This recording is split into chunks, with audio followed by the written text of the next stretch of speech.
Hello guys, welcome back. और आज अपनी जो लेक्चर है लेबर सीरीज का, उसमें पेमेंट ऑफ बोनस एक्ट 1965 करेंगे। ठीक है।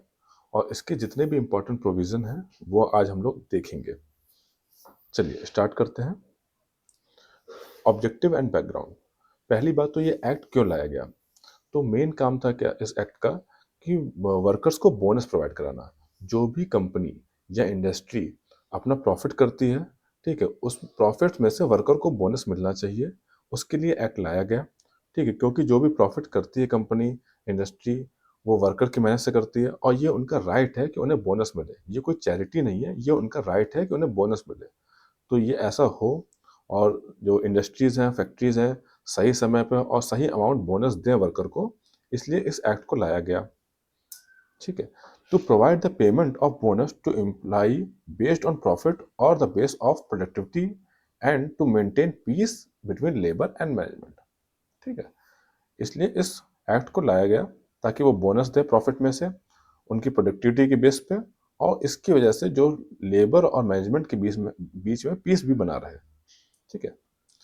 ये जो आया था 1965 में आया था और इसे इनेक्ट कर दिया गया था 25 सितंबर 1965 को। ठीक है। और ये एक्ट लाया गया था किसके रिकमेंडेशन पे।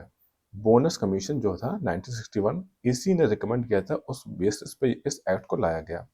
ये पूरे इंडिया में लागू होता है। ठीक है। Ensure profit sharing between employer and employee. ठीक है, जो भी प्रॉफिट एम्प्लॉयर या इंडस्ट्री कमाती है, उस प्रॉफिट में से जो है प्रॉफिट शेयरिंग होगी, मतलब उस प्रॉफिट में से ही बोनस जो है वो वर्कर को दिया जाएगा। Bonus is not a charity, it is a statutory right of a employee. ठीक है, ये कोई चैरिटी नहीं है, ये उसका एक राइट है। ठीक है, जो प्रॉफिट शेयरिंग में से उसे भी बोनस मिलना चाहिए।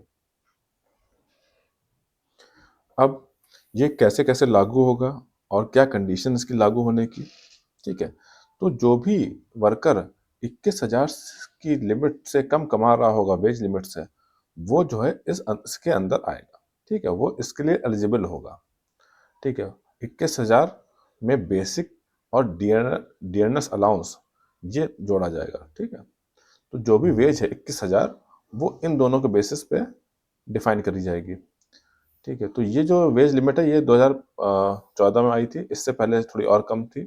ठीक है। तो इतनी जो 21,000 वेज लिमिट 2014 में दोबारा से अमेंड करी गई। और जो कैलकुलेशन के पर्पज से है वो लिया जाएगा 7,000, या फिर मिनिमम वेजेस जो भी स्टेट गवर्नमेंट ने फिक्स कर रखी होगी। बोनस कैलकुलेशन के लिए हम लोग वेज कितनी लेंगे, 7,000, या फिर मिनिमम वेजेस। मान लीजिए अगर उसकी तनख्वाह 10,000 है, ठीक है, वर्कर की, तो भी हम कैलकुलेशन के लिए कितना लेंगे, 7,000। या फिर जो भी मिनिमम वेज होगी उस स्टेट की, जो भी इनमें इनमें से दोनों में से ज़्यादा होगा, उसे जो है हम कैलकुलेशन के लिए लेंगे बोनस के। ठीक है। तो ये बात याद रखिएगा, या तो 7,000 लेते हैं या तो मिनिमम वेज लेते हैं। इनमें से जो भी ज़्यादा होता है उससे हम बोनस कैलकुलेट करते हैं। अब एलिजिबिलिटी क्या है बोनस पाने की। वर्कर ने 30 दिन अकाउंटिंग ईयर में काम किया हो और उसकी तनख्वाह, उसकी सैलरी 21,000 से कम हो, मतलब 21,000 वेज लिमिट है, वेज सीलिंग है। ठीक है। She she worked at least 30 days in accounting year is drawing wages up to 21,000 per month. ठीक है। Bonus is payable is irrespective of whether the employee is permanent, temporary or the probationary। ठीक है। उससे फर्क नहीं पड़ता कि जो वर्कर है वो परमानेंट है, टेम्परेरी है या प्रोबेशनरी है। ठीक है। अगर वो इन दोनों कंडीशन को मीट करता है तो उसे बोनस मिलेगा और एम्प्लॉयर को उसे बोनस देना होगा। आगे चलते हैं। अब कैसे कैलकुलेशन होगा बोनस का, और कितना मिनिमम बोनस और कितना मैक्सिमम बोनस मिल सकता है। ठीक है। तो मिनिमम बोनस जो है वो 8.33 है इस एक्ट में, मतलब इतना बोनस तो साल का एम्प्लॉयर को वर्कर को देना ही होगा। ठीक है। इतना बोनस देना होगा, या फिर 100 रुपये, विच एवर इज हायर। तो जहां तक यही हायर होगा। ठीक है।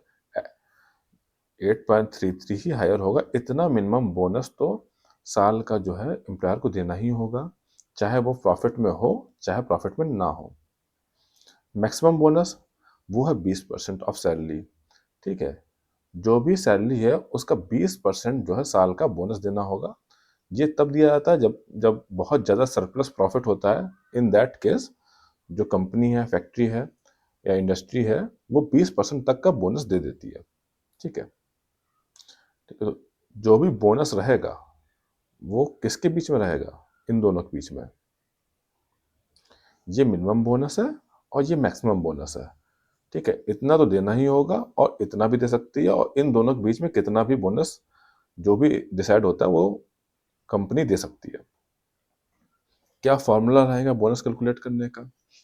उसकी मंथली सैलरी, 12 महीने उसने काम किया into 12 month into bonus percentage, जितना भी डिसाइड हो, 8.33 हो, 8.3 से ज़्यादा हो या 20% से कम हो, बाई 100, ठीक है।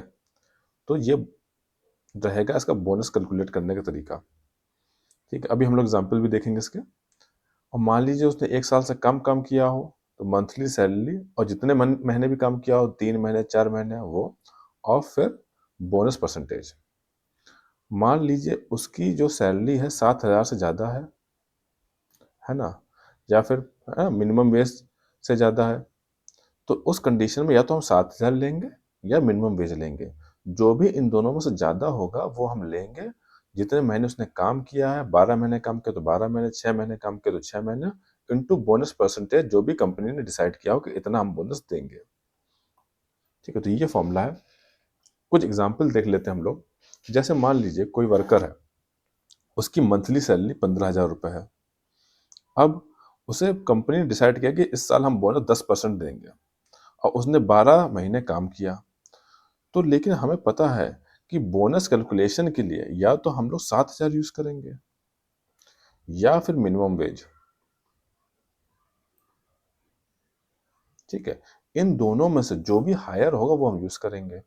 तो यहाँ पर अभी हम मान लीजिए मिनिमम वेज नहीं दी हुई है, तो हम लोग 7,000 यूज कर लेंगे, ठीक है। 7,000, 12 महीने उसने काम किया, ये है परसेंटेज, बोनस परसेंटेज, तो ये निकलेगा 8,400।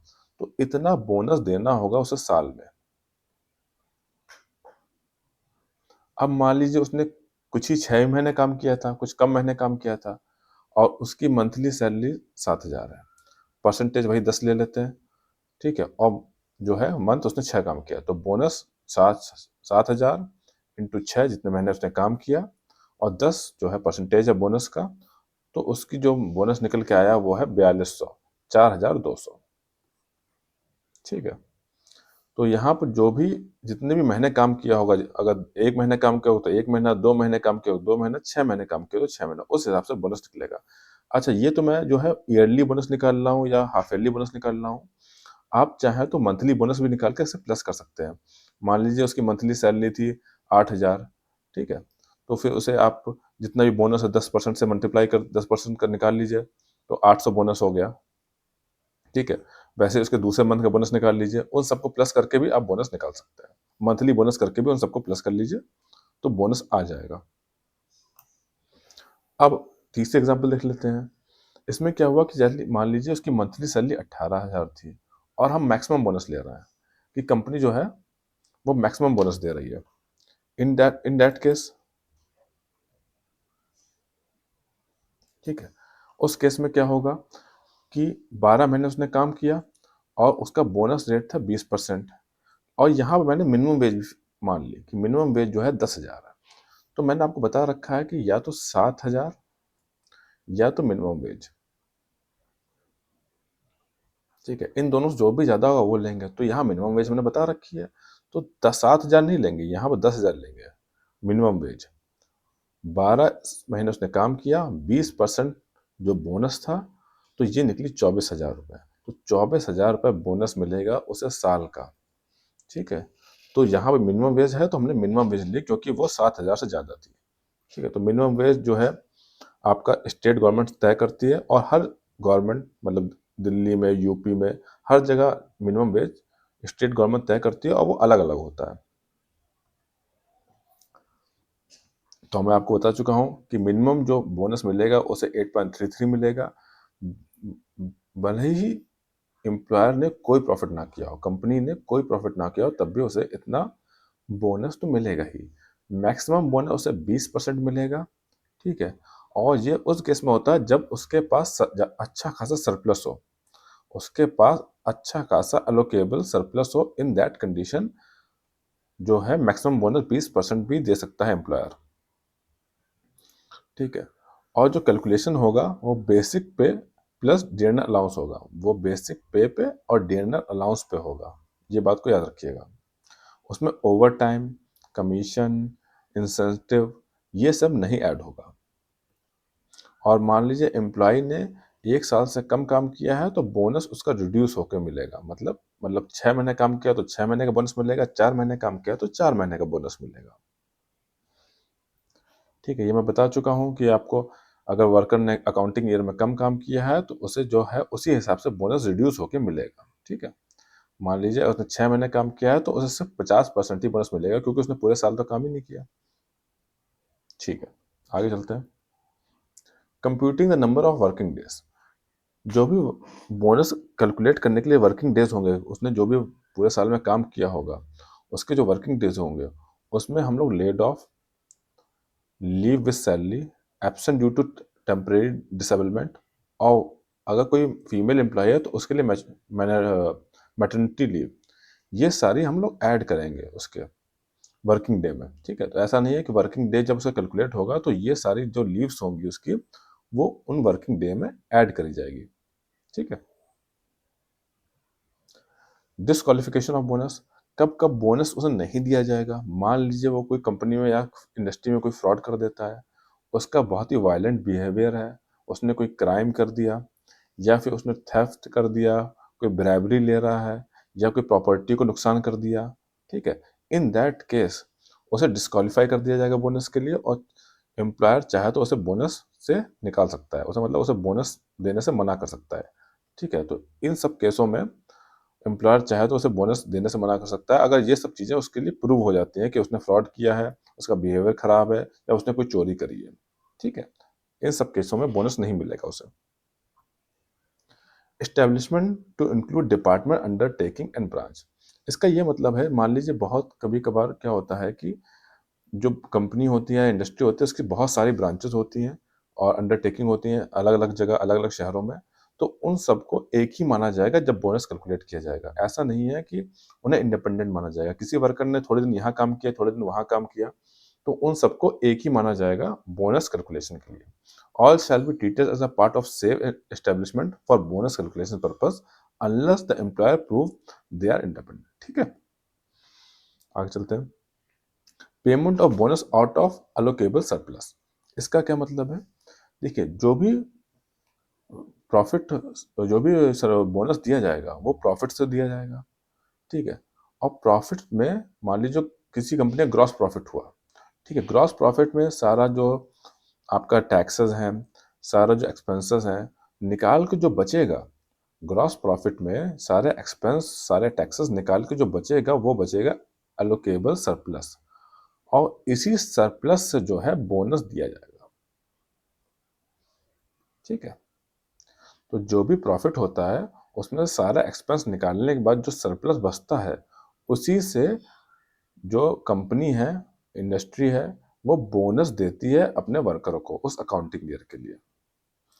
अब जो भी सरप्लस बचेगा उसका कितना अमाउंट बोनस दिया जाएगा वो समझते हैं हम लोग।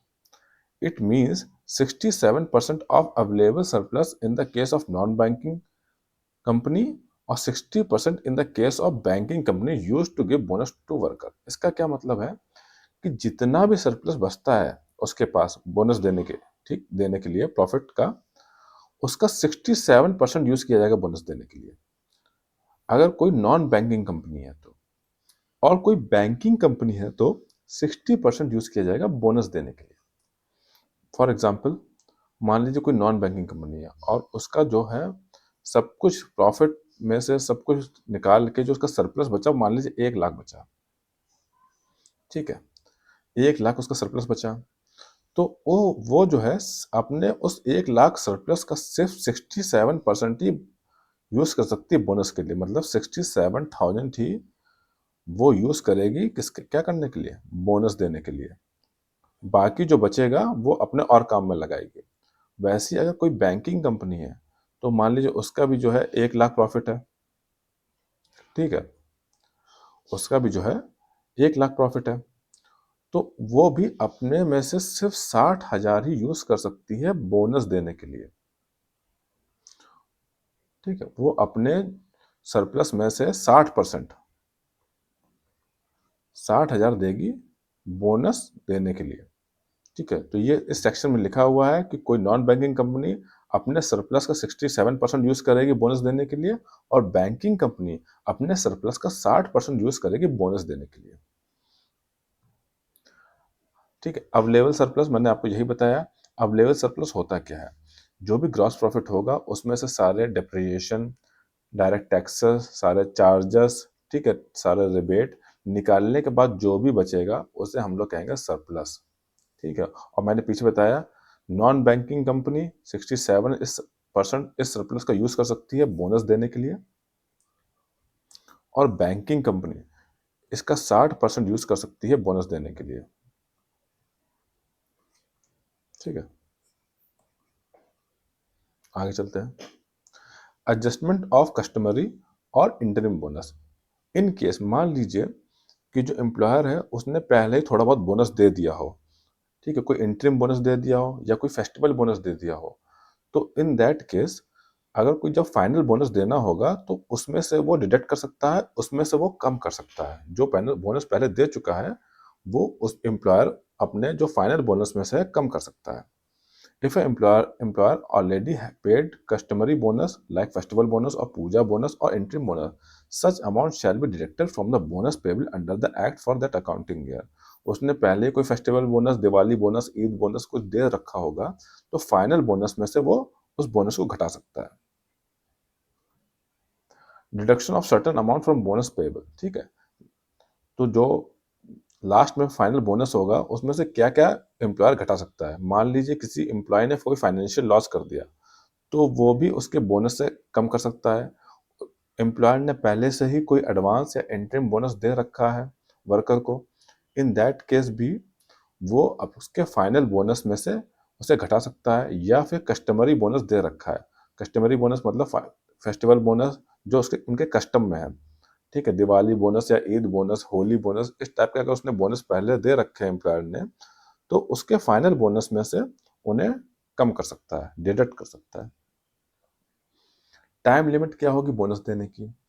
ठीक है, एक अकाउंटिंग ईयर खत्म होने के बाद 8 महीने के अंदर उसे बोनस दे देना होगा एम्प्लॉयर को, अपने एम्प्लॉय को। ठीक है, तो अकाउंटिंग ईयर खत्म होने के बाद 8 महीने का समय होगा उसका बोनस देने का एम्प्लॉयर के पास। और मान लीजिए कोई डिस्प्यूट हो जाता है, ठीक है, किसी प्रकार का बोनस को लेकर डिस्प्यूट हो जाता है और वो केस किसी अथॉरिटी के पास या कोर्ट में चला जाता है, तो जब भी उसका रिजल्ट आएगा, सेटलमेंट आएगा, उसके 1 महीने के अंदर बोनस देना होगा। जब भी उस कोर्ट या अथॉरिटी का रिजल्ट आएगा या सेटलमेंट आएगा, उसके 1 महीने के अंदर एम्प्लॉयर को एम्प्लॉय को बोनस देना होगा। ये बोनस का टाइम गवर्नमेंट चाहे तो अपने हिसाब से एक्सटेंड कर सकती है 2 साल तक के लिए, ठीक है, या उससे भी ज़्यादा, वो गवर्नमेंट के ऊपर डिपेंड है।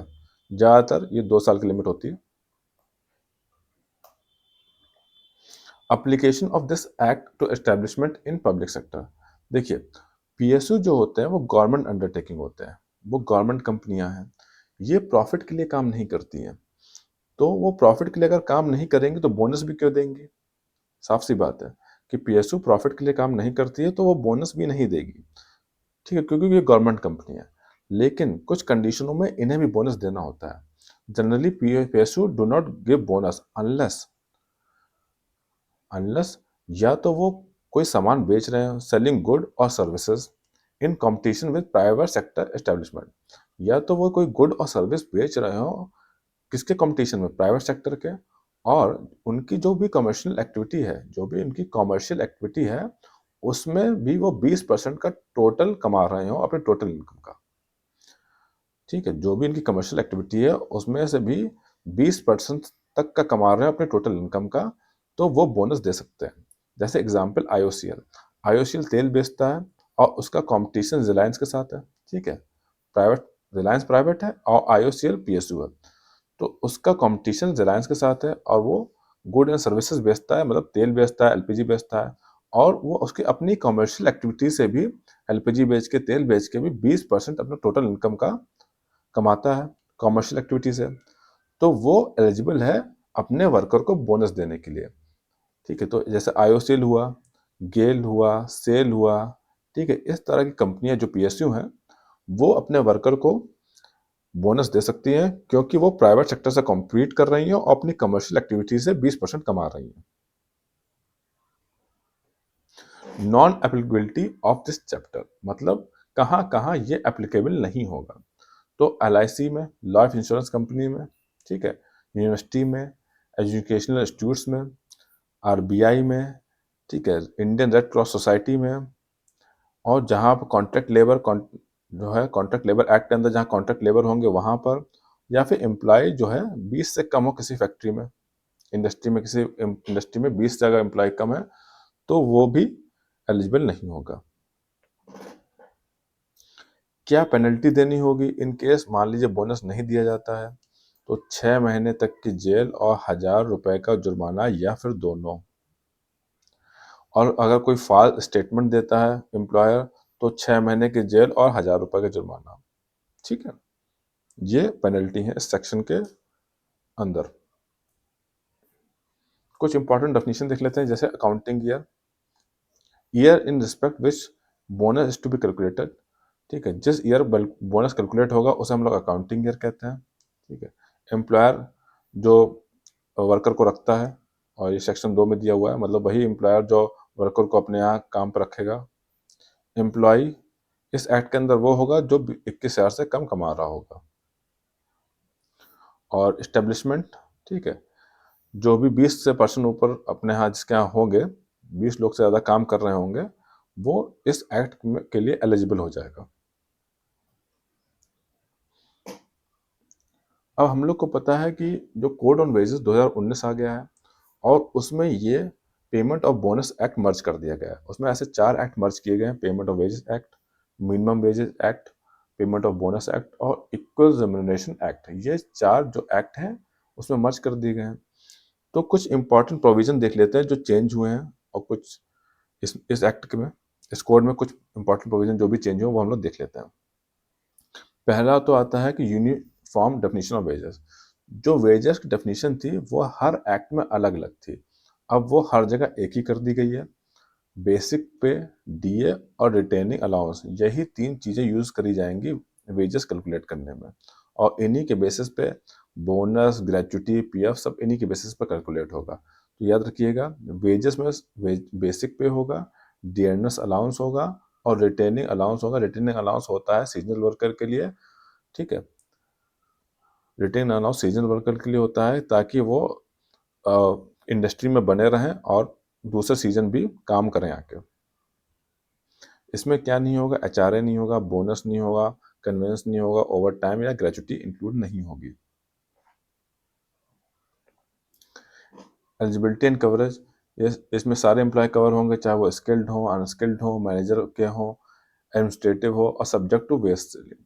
ठीक है, तो ये जो नया कोड है इसमें सब लोग कवर है, क्योंकि इसमें वेज सीलिंग की बात ही नहीं करी गई है। इसमें स्किल्ड, मैनेजर, एडमिनिस्ट्रेटिव सारे वर्कर इसमें कवर होते हैं। ठीक है, bonus payment can be made electronically. ठीक है, तो इसमें अब डिजिटल इंडिया की बात करेंगे, मतलब जो भी पेमेंट है उसमें डिजिटल पेमेंट को ही बढ़ावा दिया जाएगा। ठीक है, employee must maintain record digitally, employer को जो भी बोनस देगा उसका जो है रिकॉर्ड डिजिटली मेंटेन करना होगा। जो लिमिट थी 8.3 मिनिमम और मैक्सिमम, वो सेम है इस कोड में, उसमें कोई भी चेंज नहीं किया गया है। और जो पेनल्टी है लेकिन वो बढ़ा दी गई है, पेनल्टी को काफ़ी इंक्रीज कर दिया गया है। ठीक है, पेनल्टी काफ़ी इंक्रीज कर दी गई है। फर्स्ट ऑफेंस के लिए 50,000, ठीक है, और रिपीटेड ऑफेंस के लिए 3 महीने का जेल या 1 लाख तक का जुर्माना, या फिर दोनों। ठीक है, तो आपको याद रखना है जो पेनल्टी है इस एक्ट में काफ़ी बढ़ा दी गई है। ठीक है, तो हम लोगों ने ये पूरा एक्ट कर लिया है, और जितने भी इम्पोर्टेंट प्रोविज़न थे इस एक्ट के वो हम लोगों ने सारे कवर कर लिए हैं। तो इसे आप देखिए, मिलते हैं नेक्स्ट लेक्चर में। Thank you.